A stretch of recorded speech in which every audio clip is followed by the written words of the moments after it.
Mom, stop Don't living. do it! You've lived long Please enough. don't do this! These were the words my two daughters said as they tried to push me into the water. For 20 Don't do years, it! I had worked from 4 Please in the don't do morning this! until late at night, pouring sweat and tears into my soup shop.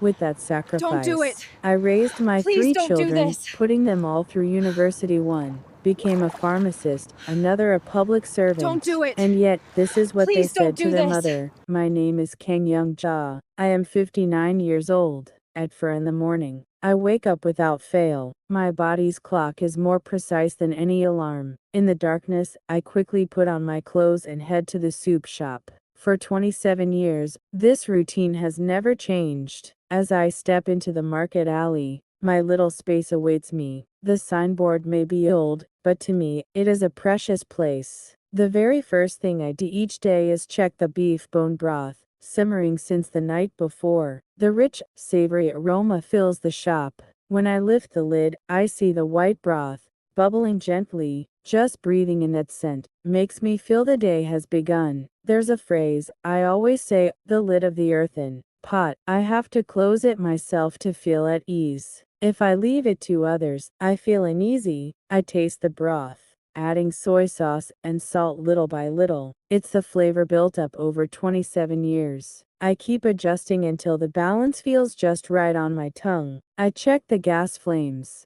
and inspect the valves. It's a habit repeated every day. The building is old, so I must be extra careful. I twist the valve shut, then check it once more. Small habits like these make me feel as though I'm protecting my day from danger. By 5 o'clock, the market begins to stir. Park, the greengrocer, is always the first to arrive. We exchange a brief greeting to start the day. That simple warmth gives me strength, easing the loneliness of working alone. By 6, the customers begin to arrive one by one. The first is always old Mr. Park. He is past 70, yet he has come here every day for 10 years. He doesn't talk much, but he is always kind. Often, he eats his soup while reading the newspaper, sometimes sharing bits of news with me. Those conversations became precious moments in my day. As I serve the soup, I often think to myself through this little shop. I raised all 3 of my children. My eldest daughter, Ji-hai, became a pharmacist. My second, Ji-hoon, is an architect. My youngest, Ji-min, now works as a public servant. When my husband passed away in a car accident 20 years ago, I had to raise them alone. The weight of it was unimaginable. An infant, a middle schooler, and no partner to lean on. But I never gave up. From dawn until late at night, I worked in this shop, serving every customer with sincerity, saving every bit I could. By lunchtime, the shop bustles with life construction workers, market sellers, office workers from the area. Sometimes, a regular will tell me, "This soup shop keeps the market alive." Hearing that makes me proud. It feels like the reward of standing firm in the same place for 27 years. In the slower hours of the afternoon, I sometimes think back to the past. In my youth, I was a potter. I miss those days of shaping clay with my hands, creating bowls and jars. After marriage and raising children, I had to give it up. Yet, even now, I long for the smell of clay. Whenever I touch an earthen pot, the memory returns, the feel of soft clay rising beneath my fingers, the graceful curve of a vessel forming on the wheel, the thrill of opening the kiln to see the finished piece. I wonder if one day I might be able to do it again. In the evening, I tally up the day's earnings. It's not a large sum, but steady and meaningful. With this money, I paid for my children's education and even bought a home. Every single coin was precious. As I press the buttons of the calculator, I find myself reflecting on the day. Before closing, I check the gas one last time. I put the earthen pots back in place and prepare tomorrow's ingredients. This has been my closing ritual for 27 years. These small, repeated acts are the pillars that hold up my life. And as I walk home through the quiet streets, I think the same thought each night: may I be healthy enough to open my shop again tomorrow. This modest routine is my everything. It may seem like nothing much, but it is in this repetition that my life has taken root. A few days ago, for the first time in a long while, all three of my children came home. My eldest daughter, Ji-hai, my second son, Ji-hoon, and my youngest, Ji-min. It had been ages since we had all gathered together. Even during holidays, they often had excuses not to come. I was overjoyed, so I prepared the table with great care. One by one, I cooked the dishes. They loved braised tofu for Ji-hai, stir-fried anchovies that Ji-hoon enjoyed as a boy, and kimchi stew for Ji-min, who always asked for it. Seeing their faces after such a long tea, but something felt strange. They sat more quietly than usual, almost too calm, as if they were holding back words. Normally, they would chatter noisily, but that day, they were Eunice. It was Ji-hai who finally spoke first. Her words startled me. Rest? What did she mean by that? I'm only 59. Why should I be told to rest? I couldn't understand. Then Ji-hoon joined in, bringing up the subject of a nursing home. The moment I heard that word, my heart dropped. Why would I need to go to a nursing home when I'm still strong and able? Finally, Ji-min carefully suggested that I should close down the soup shop. At that, my heart felt as though it was collapsing. Did they want me to abandon the place I had protected for 27 years? Was I to Ji-hoon, speaking like the architect he is, explained with professional terms how the building was too old, how safety could no longer be guaranteed. But to me, it was unclear. Just because something is old doesn't mean it is useless. With care, things can last. My children kept trying to persuade me I was getting older, they said, and I should not overwork myself anymore. On the surface, it sounded like filial concern, but something about it felt unnatural. Children who rarely even asked about my health were suddenly full of worry. And not just one of them, all three spoke in unison, as if rehearsed beforehand. It felt as though they had planned it. Inside me, a nagging unease kept growing. From their expressions, I sensed calculation more than sincerity. Their eyes were not the same as usual. It felt as if they were hiding something. That night, after they had gone, I sat alone, thinking for a long time. Why had they suddenly made such a proposal? Was it truly out of concern for me, or was there another reason? The words kept echoing. Give up the soup shop. If I let go of this place, what would be left for me? This shop had been my whole life. Even as I lay down to sleep, my head was full of turmoil. And the next morning, when I opened the shop as usual, my heart was heavy. As I simmered the broth and wiped down the earthen bowls, their words lingered. Am I really overexerting myself? Or is there some other reason behind all this? I couldn't be sure. All I knew was that something didn't feel right. A few days later, something unusual happened. Men in suits appeared at the market, carrying what looked like surveying equipment. Curious, I watched them from a distance, and to my surprise, they were measuring right in front of my soup shop. They took photos and wrote things down. It was a scene I had never witnessed before.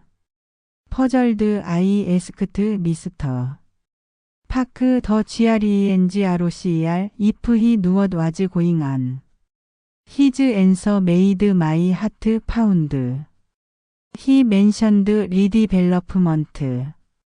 Suddenly, towards my children had SAID about the building. Being unsafe made more sense. Mr. Park told me there had even been an official announcement from the district office, and that compensation assessments would begin soon. Alarmed, I rushed home and searched the news online. Sure enough, our entire market area had been designated for redevelopment. A massive shopping mall and residential complex were planned to replace it. The computer-generated image on the screen showed a completely different landscape our market. As I knew it for 20-7 years would vanish. What shocked me most was the compensation amount. For my shop and the land combined, it came to a staggering 6 billion on an amount. I could never dream of saving in a lifetime. I checked the figure again and again, unable to believe it. And then it all clicked. Now I understood why my children had suddenly urged me to close the shop, why they spoke of me resting and not working anymore. It wasn't concern, it was money. Their worry had not been for me, but for the fortune tied to this place. The realization hurt deeply. After all, this shop was my life's work, the home of 20-7 years of sweat and sacrifice. And yet, to them it was nothing but money. A few more days passed, and I began to hear unsettling rumors. The other merchants whispered that my son, G-Un, the architect, must have known about the redevelopment in advance, that he was somehow involved in the project. The thought gnawed at me. Could it be that he already knew? Was that why? He told me to close the shop so suddenly. That night, I called G-Un and asked directly about the redevelopment. His response felt awkward. He read off, avoided my questions, and his tone was unlike his usual self. It was as if he were hiding something. After hanging on, my heart grew heavy. Were my own children calculating behind my back? Had the children I asked with my blood and sweat come to see me as a means to an end? I didn't want to believe it, yet the signs were there. The next day, even as I worked in the shop wiping ozone balls, shimmering the bruise, the unease lingered. I wondered if everything I had done for 20-7 years was meaningless. When old Mr. Park came in, as he always did, I couldn't help but confide in him. I told him how troubled I felt, how my children kept urging me to close the shop because of redevelopment. He paused for a moment, then spoke carefully. THATS for you to decide. It's your life, your work, no one else can decide it for you. His words were comfort, like a gentle hand on my back. He was right. In the end, the choice had to be mine. A few days later, my curiosity drove me to visit the district office myself. I wanted to know the exact details about the redevelopment compensation. The work there felt daunting, but I reminded myself this was my matter, and I had to face it directly. I met with the officer in charge, and asked to see the documents related to my soup shop. Then something shocking happened. After checking the computer, the officer looked puzzled. He told me that the ownership transfer had already been filed, and that a guardianship application was also submitted. I froze. I had never filed anything of the sort. How could such documents exist? When I asked when they had been submitted, he replied about a month ago. That was exactly the same time my children had come home, urging me to close the shop. What crushed me even more was this attached to the file. was a medical certificate diagnosing me with dementia. My mind went blank. My name and social security number written clearly, yet I had never taken such an exam in my life. When I asked who had submitted it, the officer replied, "Your children." And the signature lines, I saw the names G-I, G-hun, and G-min. All three. My own children had fabricated these documents behind my back. As I left the district office, my legs trembled so badly I could barely walk. I never imagined my children, the ones I trusted most, would do such a thing. I sat for a long while at the bus stop, too shaken to head home. When I finally returned, I called the hospital listed and the certificate. I gave them my information and waited anxiously. After a long silence, the answer came. There were no records of my visit, no such diagnosis ever issued. It was just as I feared. The certificate was fake. My children had forged documents in my name and submitted them to the authorities. I couldn't understand how such a thing was even possible. That night I couldn't sleep. How could my own children do this to me? To go so far as to create false documents just to take control of my property, it was beyond belief. The thought that the children I had AISED with everything I had could betray me like this tore me apart. The next morning I called G-I. I told her I had gone to the district office. Over the phone there was a long uneasy silence. When I asked about the guardianship application, she deflected, saying it was just in case. I pressed her about the fake diagnosis. She denied it, insisting it was a misunderstanding, but a voice betrayed her. There was fear in it, the tone of someone caught in a lie. She sounded nothing like the confident daughter I once knew. When I hung up, rage surged through me. But so did grief.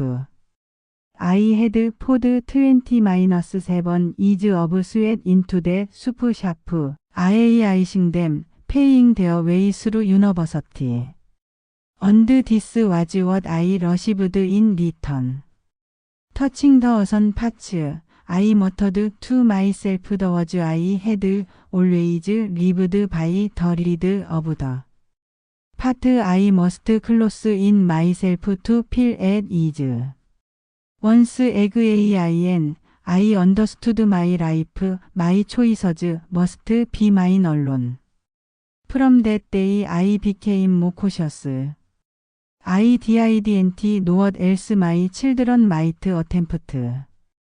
I began safeguarding important documents and hid my shit in a secure place. I had to protect myself because even from my own children, I could no longer feel safe. That night was the most terrifying night of my life.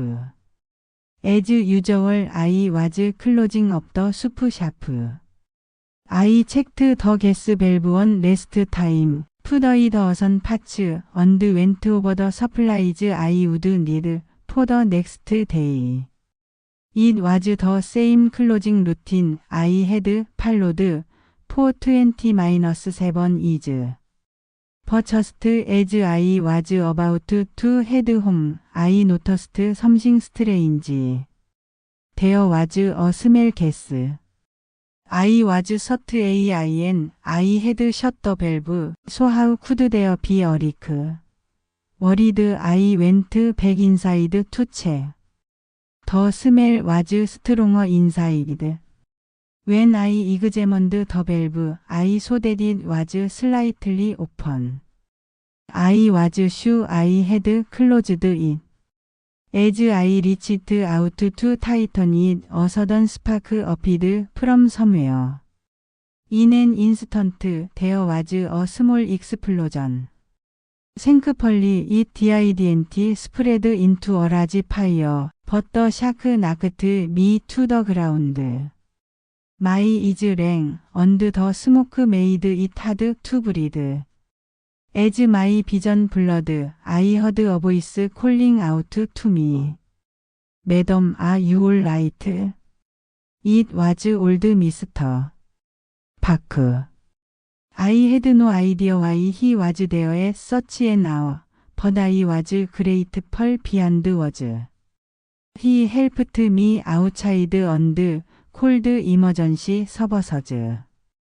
The firefighters arrived and contained the fire. It hadn't spread far, but the inside of my shop was badly scorched.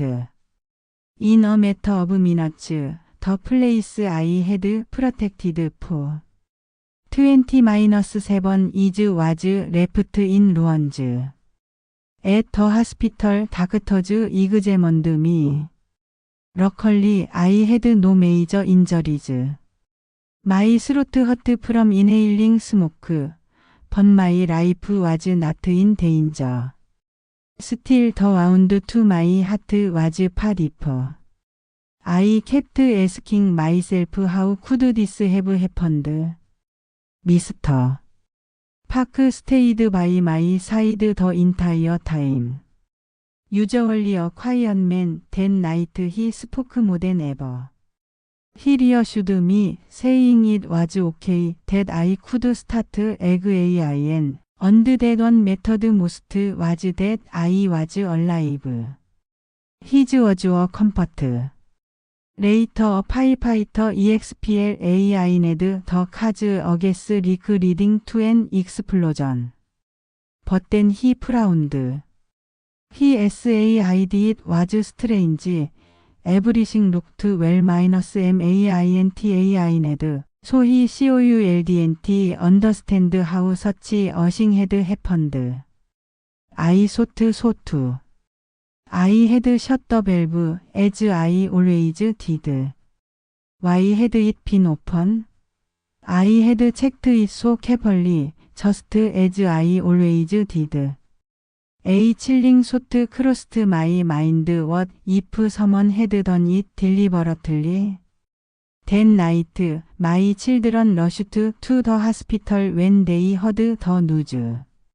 They made a fuss, saying how worried they were, but I couldn't feel their sincerity.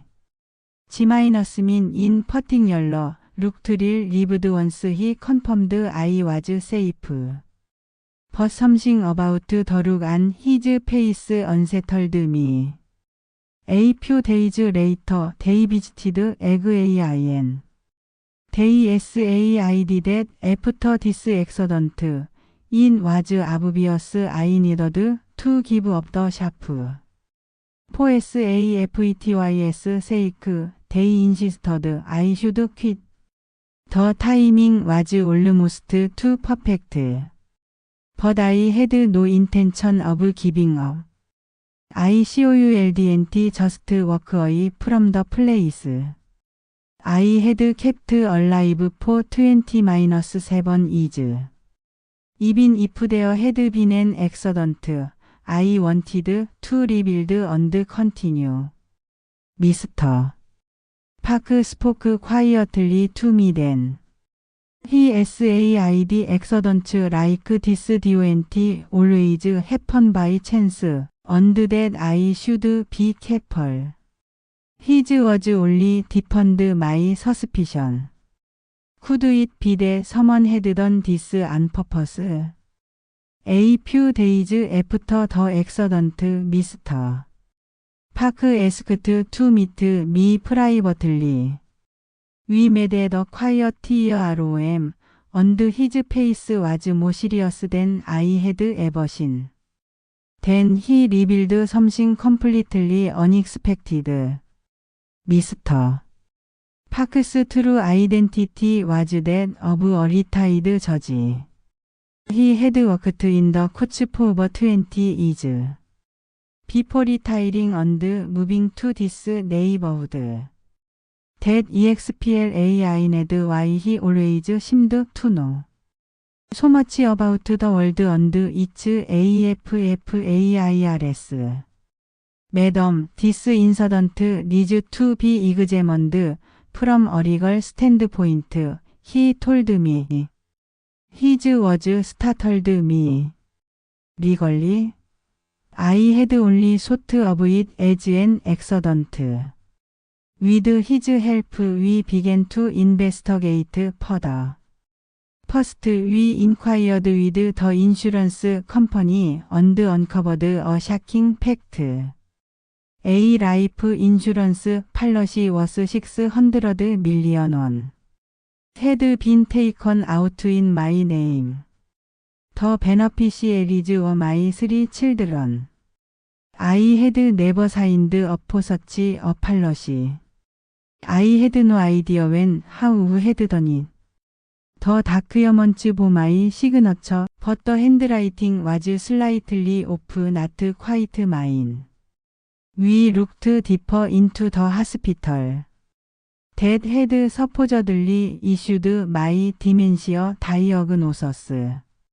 Once examined, they confirmed that I had no record of visiting, no such certificate ever issued. It was a complete fabrication. And then came another blow. G-1 was working for a subcontractor connected to the redevelopment project. That was how he had prior knowledge of the plans. Mr. Park explained that this was a textbook insurance fraud pattern create a fake medical diagnosis, apply for guardianship to seize property, secretly arrange a large insurance policy, and then stage an accident to collect both inheritance and insurance payouts. If you hadn't checked the gas valve that night, it could have been catastrophic, Mr. Park said gravely. A chill ran down my spine. Could my own children really have plotted something so horrific? I wanted to deny it, but the evidence was piling up. G-1 had advanced knowledge of the redevelopment, aiming for the 60 billion won in compensation. At the same time, they had prepared to sell AIM 600 million won in insurance money. That was why they forged a dementia certificate, filed for guardianship and pressed me to give up the shop. Suddenly, everything made sense. Their sudden show of filial concern, their talk of a nursing home, their insistence I close the shop after the accident. The puzzle pieces all fit. Mr. Park advised that we needed to gather more evidence before going to the police. I agreed. As much as I was devastated, they were still my children.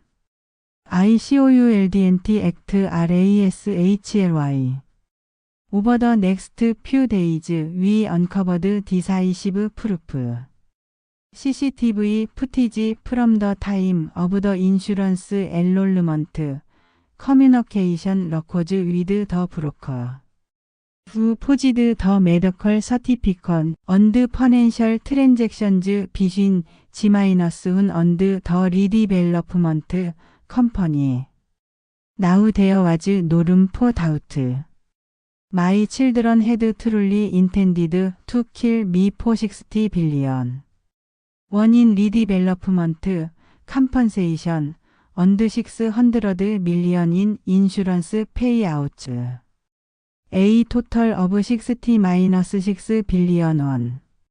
The children I had AISED with my own sweat and tears had plotted my death.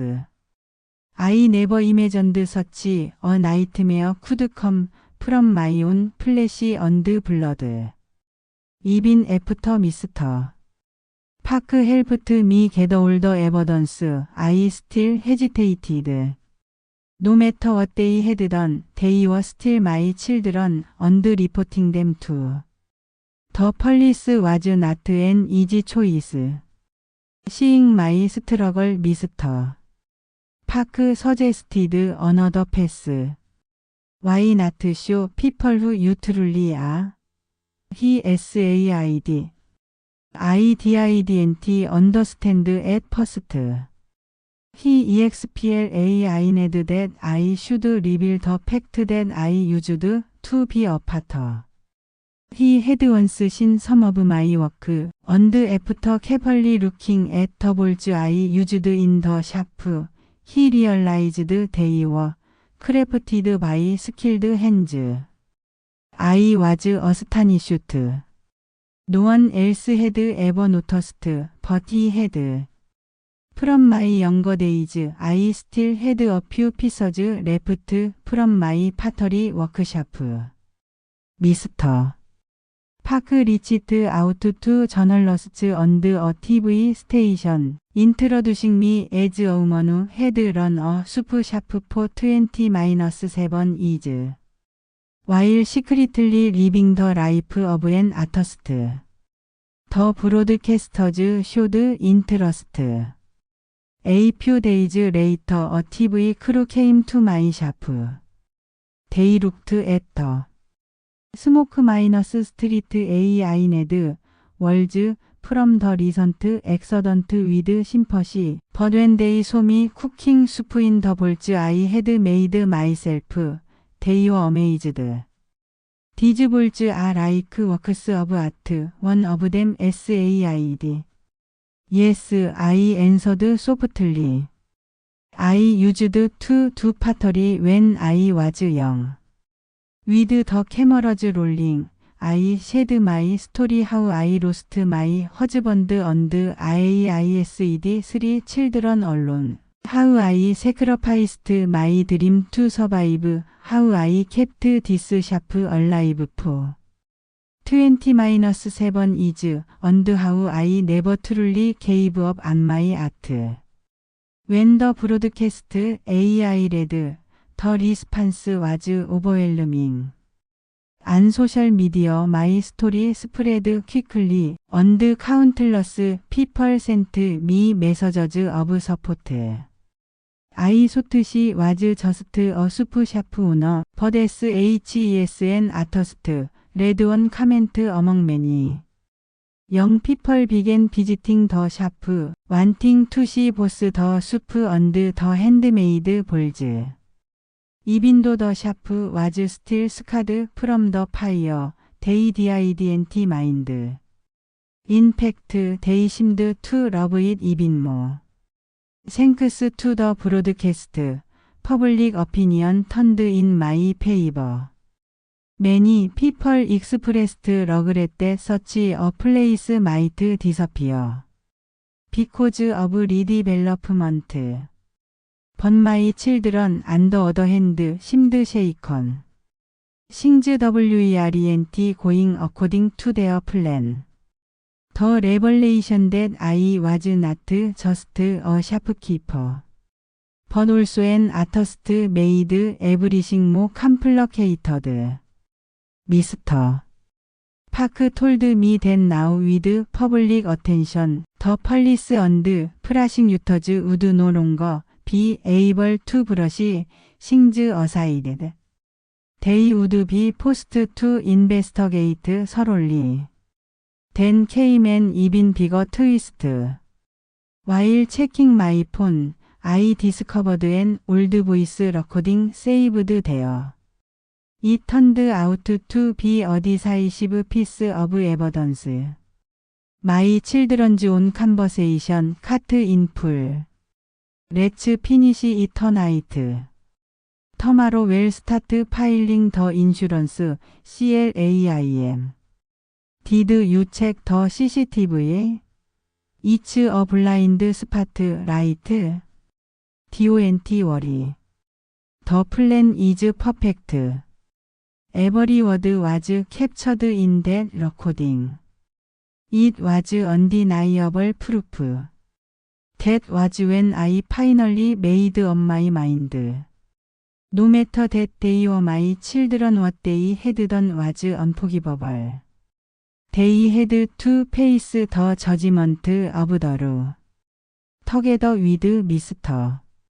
Park, I went to the police and reported everything.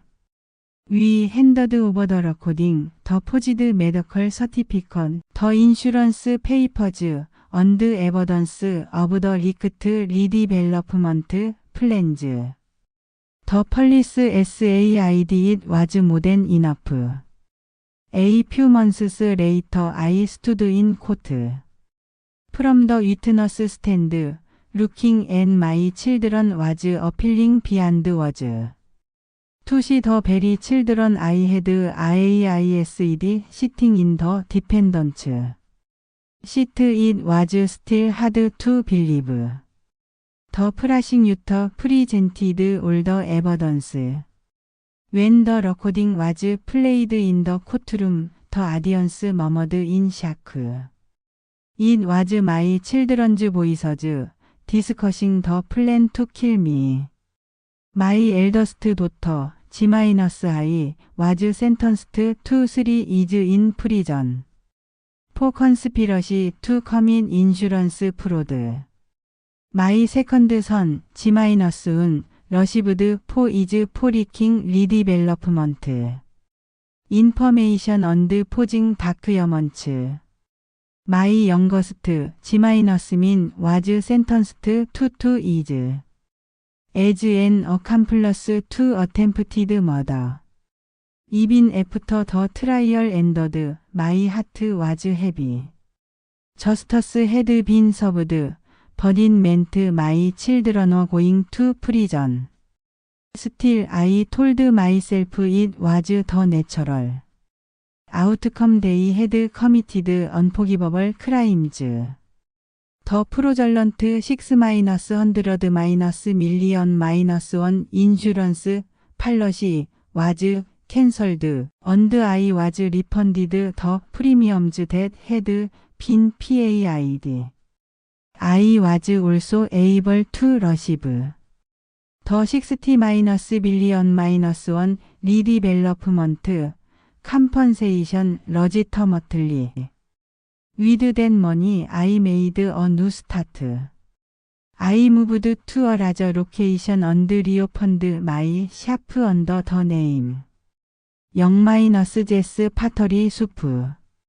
One side was the soup restaurant, the other side a pottery studio. At last, I could bring back the dream I had abandoned in my youth. By day I simmered soup and by evening I worked with clay. Serving soup in bowls I had crafted myself filled me with a pride I could hardly describe. Thanks to the television broadcast, many people came. They praised the taste of the soup, admired the beauty of the bowls, and young people even came for pottery workshops. Mr. Park was the very first customer at my new shop. He still came every day, eating his soup and encouraging me. I'm glad you didn't give up, he told me warmly later. A few months later, I held my first pottery exhibition, my first solo show in 20-7 years. Many people came to celebrate and my work was well received. At the opening ceremony, Mr.